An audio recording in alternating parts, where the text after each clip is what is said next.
Am I overreacting or should I break up with It's only been about a month.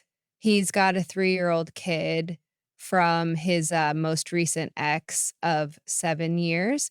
She cheated on him with multiple people and got pregnant with her now partner, but he still would do anything for her sake because of his child. So I asked him right out, "Do you have any intentions on getting back with X?" He replied, "No, I hate her," etc., etc. Last night, he told me he had a bad day and needed to talk to me, that what he had to say would make me question things. That was an understatement. Apparently, because she found out from him and his mother that he was dating someone, that being me, she started to break down and cry that she messed up and that she missed his family, the family dynamic, etc. Um, Yet she still said to him, "We won't ever get back together." Like, WTF. So he told me that it really messed him up and that he realized he still had feelings for her. I don't know. She's stole from him and cheated more than once. Um, I do understand that she is the mother of his child, so I'm not asking him to hate or forget her completely. He sort of can't. But I get the feeling I will always been covered by a veil of her memory or even just her, and that makes me sick and filled with rage because of what my visage will be covered with her and her horrible ways. I'll be honest, I think I wanna break up because of this, but I want an unbiased opinion. Thank you. This just sucks overall, and he really does care for me and says he loves me. I can tell he does care, though, and has been helpful in many ways. But this is a serious thing, and it's super disrespectful to me and my worth. Like I said, please give me your advice. Thanks. Update. I have ended things with him. It wasn't easy because I never want to be the reason someone is upset, but this was too much for me. Thanks for the advice. Update X2, he called me and we talked things over, sort of, said our goodbyes, but he was continuing flirting and was saying sarcastic things and pretending to be me, saying things like, "Oh, I can never move on from you." He even said at the end of our convo, "Don't judge me if I get back with her for my son." Yeah. What a bunch of bull. Wish him the best, but yeah. Troy 2, AIO coworker thinks she's the authority on pregnancy and babies. I'm a woman in my 30s. My coworker is pregnant and is having a baby shower soon. A group of us is going in on a gift together. One of our coworkers has a young kid. She seems to think this makes her an expert on pregnancy, childbirth, and motherhood. Her kid isn't even in kindergarten yet.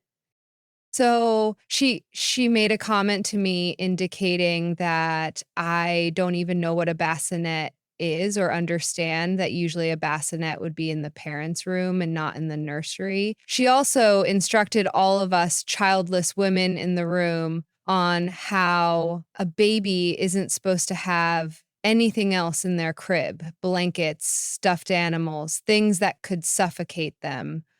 I get that some people without kids might not know that, but you don't have to be a parent to know some things about babies.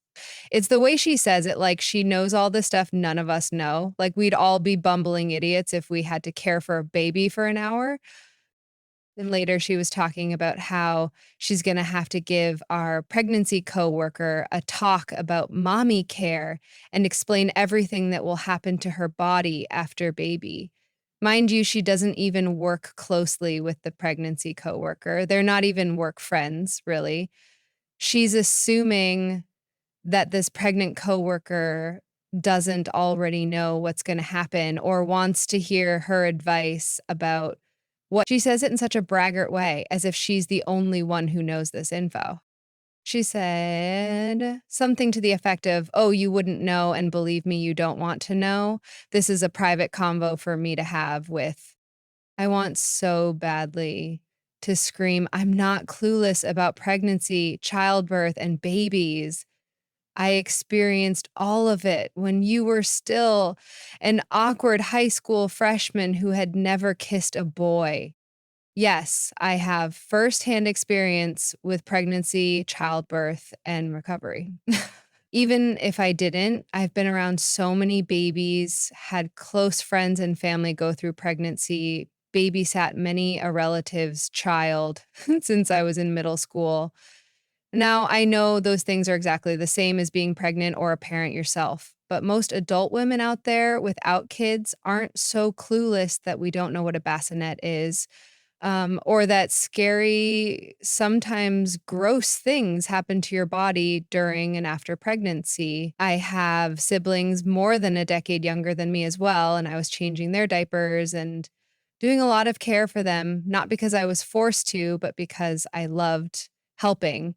When I was 10, 12 years old, um, I want so badly to also scream at my coworker that I'm well aware of what a bassinet is, and I had 2 of them that never got used. I set them up myself.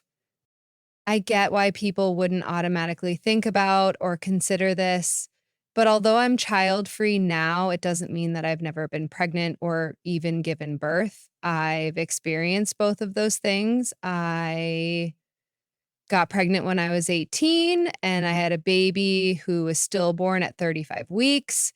Um, I didn't go home from the hospital with a baby. But my body still experienced all of the same things afterwards. I don't talk about it or tell everyone I meet because it's often too painful for me to talk about, and I tend to cry no matter how hard I try not to.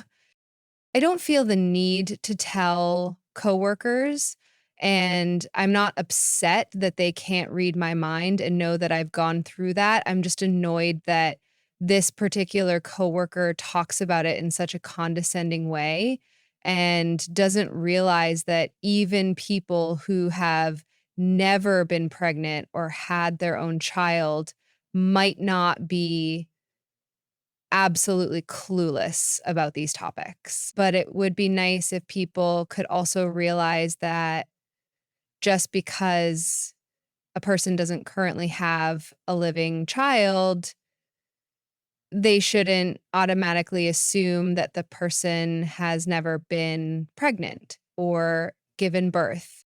So I calmly told my coworker that I'm not clueless when it comes to pregnancy and babies, and that I'd bet most of the childless women we work with also are not clueless. And I'd appreciate if she'd stop talking about pregnancy, childbirth, and babies as if she's the authority on the subject. Story 3, I'm on the fence, don't know if I should stay or I'm a 39-year-old woman. I've been in a relationship for 3 years with my boyfriend. He's 38 years old. I met him on Harmony. I had just gotten out of a 13-year relationship with my best friend who turned out to be gay. I wanted a real relationship, and I wanted to have a daughter. So I jumped into this relationship without fully knowing him, and within 2 months of being together, before we moved in together, I specifically asked him if he had any skeletons in his closet that would come back to bite us in the ass later down the road, and he said no. I asked him if he had a temper, and he said no. Everything was going very well. I got pregnant and was so excited I posted about it on Facebook. A little while after that post, his biological mom messaged me. He was raised by his grandparents. She warned me to be very cautious in having kids with him because when he was 17, he molested his 4-year-old half sister. That was the beginning of the end. I felt very tricked, trapped, disgusted, and disturbed hearing about it. I asked him about it, and he broke down in tears and said he felt really bad about it, would never do it again, etc. Unfortunately, it was an indelible mark on our budding relationship. I guess due to the stress of finding that out, I had a miscarriage. I feel like I dodged a bullet in many ways. We've been having financial difficulties, and we, without a car, after hours, got hit by a train in a freak accident. And, so he got a job at a local restaurant. He was the opener. He went every day around 5 AM, around 6, one of the waitresses would show up and they'd have a few hours together before the rest of the people showed up. He was the cook and the only guy that worked there. I told him he was like a rooster in a hen house. Before he started opening for them, he was told who he'd be opening with in the mornings. He said he wanted to get a gun to protect her. We had already discussed getting a gun, and that due to his temper, I didn't feel safe with having one at the house. It was very hurtful and confusing that he wanted to go to such great measures to protect her. They wound up bonding over that fact that they both had deadbeat moms named Tabitha. After finding out about his sister, it made watching nude scenes in movies with him very difficult. I'm not jealous, but insecure. When we first met, he asked if we could have a threesome with another girl since I'm a tomboy, and I was devastated. That was a big red flag that I passed by. While working at the restaurant, I had a spine surgery. Afterwards, I wasn't doing very well. I had something called post-anesthesia delirium. I get it sometimes after surgeries. Apparently he had talked to all the women there about me being jealous, and they had a bad opinion of me without ever meeting me. They told him I was making it up and exaggerating my symptoms for attention and sympathy. Um, Even the next day, he went to work and met up with that girl, and when all the other people came in, he came home and finally took me to the hospital that I'd had my surgery at. As it turns out, I was in septic shock. Somehow I had gotten an infection inside of my spine and was in the hospital for exactly 1 month, and then for the next month had to go to the hospital daily for antibiotic infusions. Um, I almost died. That was a year ago. In this past year, I've been getting stronger and feeling more like myself. When he is angry, he has two things he likes to say the most. One, you're worthless. Two, you are nothing but a warm body. I've thoroughly explained to him how incredibly hurtful the worthless statement in because I'm adopted and have struggled with self-esteem my entire life. Since he owns this house, whenever we argue, he kicks me out, not physically, but verbally, to where I no longer want to be here.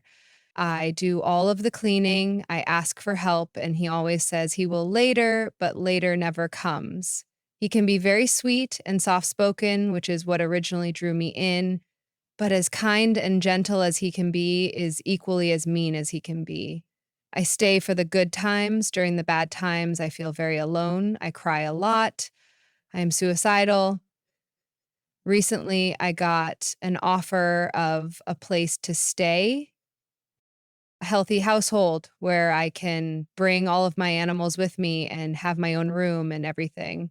I've told my partner this that I'm thinking about leaving, and ever since then, he's been nicer than he's been in forever. He brings me coffee, rolls me cigarettes, writes me love notes, draws me flowers, promises me that things will never go back to the way they were. It's confusing me and making me rethink my decision to leave. I feel like he is being genuine and is afraid of losing me. I really don't know what to do. I can't sit on this fence forever. There are things he's said and done that I simply cannot get past. Part of me wants to leave, to run away, to start a new life. And the other part wants to stay because if I leave, he will be completely alone, no friends, no family, in the middle of nowhere. I Story 4. A fiance proposed, and then months later said he wanted to be single. So, for context, me, 23F, and my fiance, 25M, got engaged last June. The day after my birthday, he proposed. It wasn't the best proposal. We've spoken about it many times, and it was very rushed with him being more focused on filming it and sharing it than on the actual proposal itself. He didn't listen to any of the past things I'd spoken about for a proposal and the many hints I dropped about location. But I knew I wanted to marry him. So at the time, I was thrilled and, of course, said yes. Upon reflection, it should have been a red flag. Literally days after the proposal, I noticed him being very distant, but shrugged it off as nerves. In the months afterwards, he was not interested in looking at wedding stuff at all, even had a free engagement photo shoot, and he seemed like he couldn't care less. Again, I shrugged it off because his mood can rubber band sometimes due to his anxiety. In about the autumn time, we go out for food, and I ask him what's up, genuinely concerned as he's never been this low and distant before. And all of a sudden, he comes out with these feelings of wanting to experience being single again and hook up with people, which isn't being single.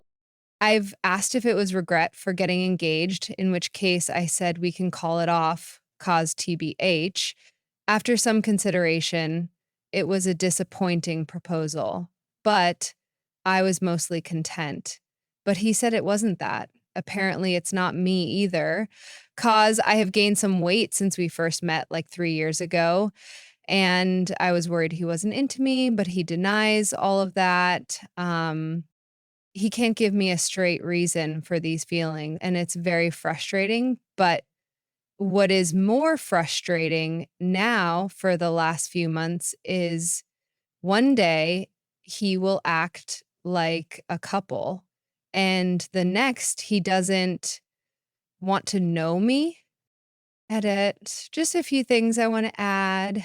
I mentioned the proposal being off because it wasn't at all like what he had previously mentioned he wanted to do in terms of location and timing. We still live with his dad, but had both previously mentioned wanting to get engaged when we had our own place. The proposal was also very rushed and in the back garden. And he spent most of the time afterwards on his phone posting it rather than enjoying the moment with me. But um, despite him saying he wants to be single, he still says he loves me, shows me affection, wants to be intimate and spend time with me, and then suddenly doesn't want to know me or acts annoyed at my existence. He has made no attempt to hook up with anyone else since, saying he wanted to do so despite me agreeing to it and believing it might actually be good for him if there are things he wants to experience that he can't get from me. I made this post because I am confused as to why someone would propose and then afterwards want to be single. Like, not even just cancel the proposal and go back to dating, just straight up end it, but also still say he loves me? I'm confused as hell. Story 5. Men, how did it go for your relationship if your wife turned physically ugly? This sounds so bad. Lol. First of all, I'm the woman, almost 40, with my boyfriend, basically husband, for 8 years this past Thanksgiving. He's the most wonderful man on the planet, and this has more to do with me than him. I'm so very lucky. This is not a complaint. I used to be kind of cute back in the day when we got together. I certainly was no model and kind of plain, but I had been told I was cute. He thought I was beautiful. I'm chronically ill and my body has been absolutely trashed. I'm too thin and can't eat food. I'm on TPN, a fluid that runs into a PICC line in my chest. I have a hole in my stomach from a feeding tube that won't close and oozes stomach fluid. I have biopsy punch marks all over my body. I'm about to get a hysterectomy and I get so many cervical cancer biopsies. My hair is short from my teeth makes me look like I do meth because of the constant puking and medications. My face is puffy, but my eyes are sucking in. My belly is really bloated. I look pregnant. My legs are hairy because I have no energy to shave them. I'm in severe pain a lot, and he has seen me in some pretty disgusting bad situations while trying to cope. I am not the woman he got with 8 years ago. I have mentioned to him, I know how ugly I've gotten, and he tells me it's what's on the inside that counts. He means well, but doesn't seem to realize it kind of reinforces my knowledge that I'm worried he's lost attraction in me. I did say that I wouldn't ever hold it against him if he wanted to leave, and would help support him in securing a safe place, and said I'd still love to be friends. He assures me he loves me and he's not going anywhere. I know he's telling the truth. Did your wives get really ugly at some point in your relationship? How did you feel about it? Did you feel guilty if you wanted to leave? And did that play an impact in staying? And how would you have liked your wife to communicate these fears to you without it making it seem like there is any sort of pressure or expectation? That it's solely to connect with you on how you're genuinely feeling about it, so you can work together on it. Also, I admit this is more on me than him. I'm in therapy and do not use him as a crutch for mental health care. I also cook, clean, take care of the kids, and use my disability to pay bills. I do everything I can to be a healthy, productive member of the family, and he tells me to stop doing so much. So, this is purely an emotional mental thing. There is no underlying resentment or ill distribution of chores and whatnot. Admittedly, I'm not as good as I once was, and sometimes I'm in bed all day, but I do make a very significant conscious effort to try and not use my illness as an excuse. I really appreciate the viewpoints you all would share with me. Please be honest. I'm a tough cookie. I can take it. Thank you.